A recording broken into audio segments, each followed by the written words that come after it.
என்னை யாரும் ஒண்ணும் பண்ண முடியாது. இதான் உண்மை. இந்த சிரிப்புக்கு பின்னாடி 10,000 அர்த்தங்கள் இருக்கு. நீங்க புரிஞ்சுக்கோங்க. மனிதன் வகுத்த சட்டங்கள், சமூக அமைப்புகள், இதற்கு உட்பட்டு வாழுகின்ற எந்த மனிதனாலும் பரம சத்தியத்தை உள்ளது உள்ளபடி சொல்ல முடியாது. அதான் உண்மை. சத்தியங்களை சொல்றதுக்குங்க சாவர்னிட்டி வேணுங்க.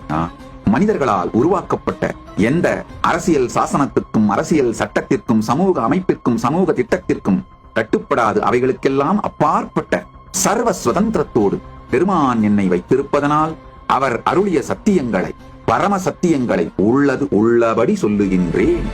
காரணம், என்னை யாரும் ஒண்ணும் பண்ண முடியாது.